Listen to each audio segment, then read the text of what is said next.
নমস্কাৰ ছাত্ৰ ছাত্ৰীসকল আজি এই ভিডিঅ'টোত তোমালোকৰ বাবে যেনেকৈ আমি Lachit Borphukan the great hero of Assam এই পাঠটোৰ যোৱাটো ভিডিঅ'ত আমি দুটা খণ্ড বা দুটা পাৰ্ট আমি আলোচনা কৰিছিলোঁ আজি এই ভিডিঅ'টোত তাৰ পাছৰ দুটা বা তিনিটা পেৰাগ্ৰাফ আলোচনা কৰাৰ চেষ্টা কৰিম আৰু লগতে প্ৰথম ভিডিঅ'ৰ যি নেকি শেষত আমি কেইটামান কুৱেশ্যন দিছিলোঁ সেই কুৱেশ্যন কেইটাৰ এনসাৰো এই ভিডিঅ'টোত তোমালোকৰ বাবে শেষত কৰি দিয়া হ'ব আশা কৰিছোঁ তোমালোকে ভিডিঅ'টো চাই ভালেই পাবা গতিকে আহা এতিয়া আমি নতুন দুটা পেৰাগ্ৰাফলৈ আগবাঢ়ো এতিয়া 3 নম্বৰ পেৰাগ্ৰাফটো চোৱা লগতে তোমালোকে কাগজ কলম ল'বা নজনা ৱৰ্ডবিলাক লিখিবৰ বাবে ইয়াতে কৈছে there are a number of incidents displaying Lasit's patriotism and devotion towards his motherland তাই ইয়াতে ইনসিডেন্ট মানে হৈছে ঘটনা displaying দেখুৱা বা প্ৰদৰ্শন কৰা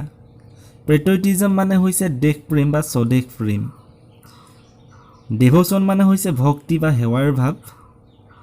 আৰু motherland মানে হৈছে মাতৃভূমি তাৰ পাছৰ লাইনলৈ আহা ইয়াতে কৈছে one such incident is based on this quote by Lasit Borphukan ইয়াতে কোট মানে হৈছে কোনো লোকৰ উদ্ধৃতি বা কোনো লোকৰ মন্তব্য বা বাণী তাৰ পাছৰ লাইনত কৈছে during the preparations for the battle of Saraighat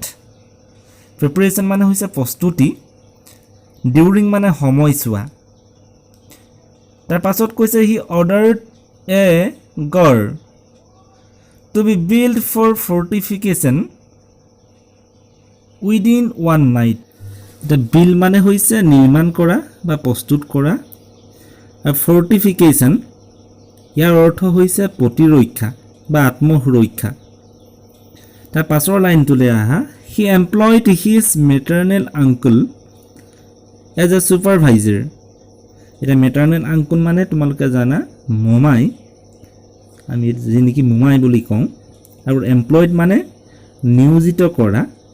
আৰু supervisor মানে নিৰীক্ষক হিচাপে তাৰ পাছৰ লাইনত কৈছে late at night when Lasit came for inspection he found that work was not progressing satisfactorily তোমালোকে লিখিবা ইনস্পেকশন মানে হৈছে নিৰীক্ষণ কৰা আৰু progressing মানে অগ্ৰগতি লাভ কৰা বা আগবঢ়া satisfactorily মানে হৈছে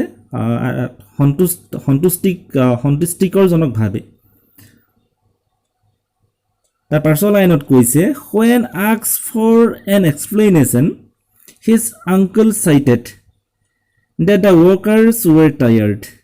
the explanation মানে হৈছে বৰ্ণনা বা বিতান্ত cited মানে উল্লেখ কৰা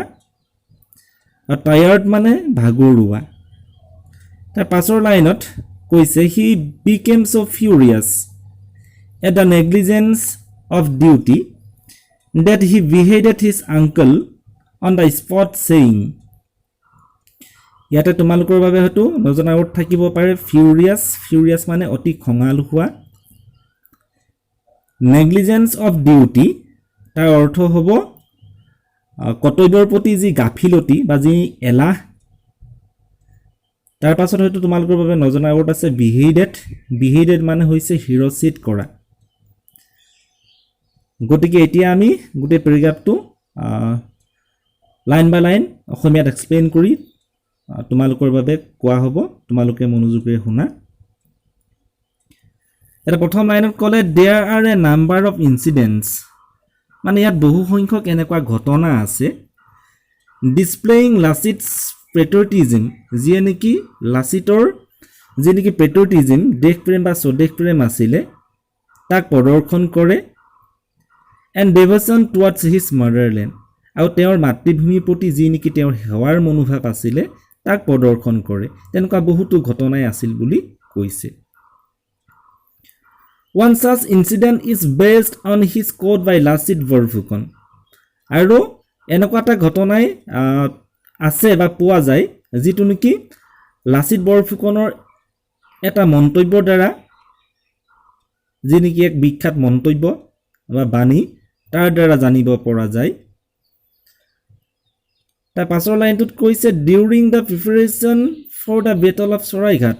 এই শৰাইঘাটৰ যুদ্ধৰ যেতিয়া নেকি প্ৰিপাৰেচন হৈ আছিল যেতিয়া নেকি শৰাইঘাটৰ যুদ্ধৰ প্ৰস্তুতিৰ সময় চলি আছিল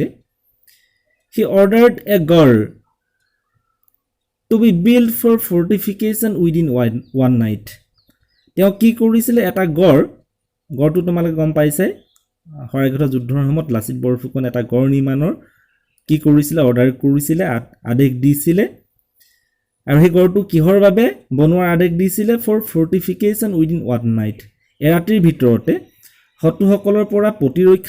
প্ৰতিৰক্ষাৰ বাবে বা নিৰাপত্তাৰ বাবে সেই গড়টো নিৰ্মাণৰ কি কৰিছিল তেওঁ আদেশ দিছিল he employed his maternal uncle as the supervisor আৰু সেই গড় নিৰ্মাণৰ কামৰ সুপাৰভাইজাৰ হিচাপে পৰিদৰ্শক হিচাপে বা নিৰীক্ষক হিচাপে তেওঁ কাক দায়িত্ব দিছিল তেওঁ নিজৰ মোমায়েকক কি কৰিছিল দায়িত্ব দিছিল বা সেই কামত মোমায়েকক নিয়োজিত কৰিছিল late at night when Lasit came for inspection আৰু শেষ ৰাতিলে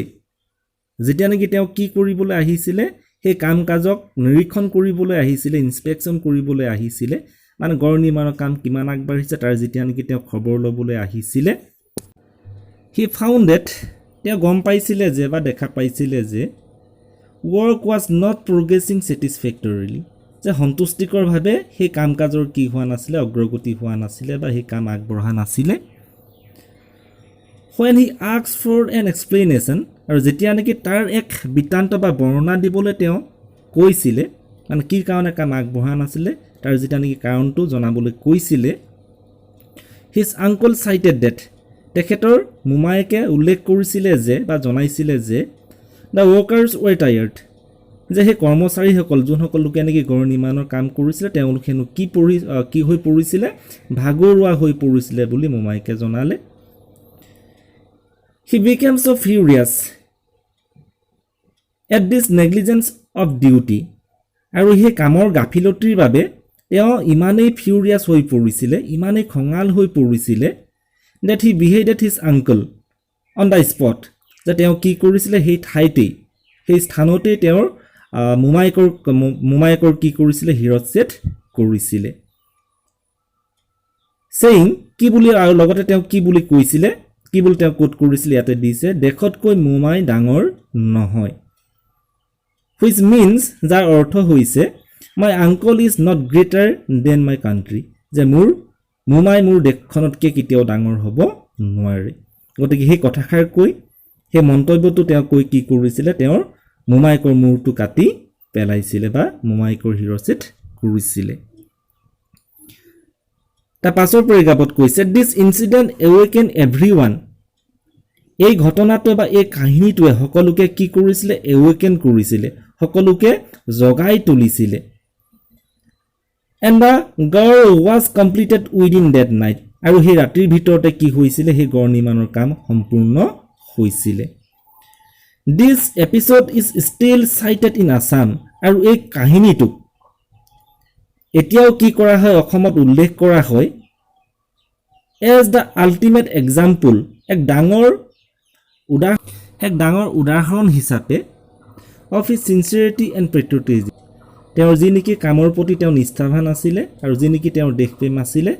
তাৰ এক মহান উদাহৰণ হিচাপে এই কথাষাৰ এতিয়াও অসমত মানে মানুহবিলাকে কি কৰে উল্লেখ কৰে বা কয় এতিয়া তোমালোকে আগৰ ভিডিঅ'টোত যি নেকি তোমালোকৰ বাবে কেইটামান প্ৰশ্ন দিয়া হৈছিল তাৰ উত্তৰকেইটা ইয়াতে কৰি দিয়া হৈছে তোমালোকে লিখি ল'বা আজিলৈ ইমানেই ধন্যবাদ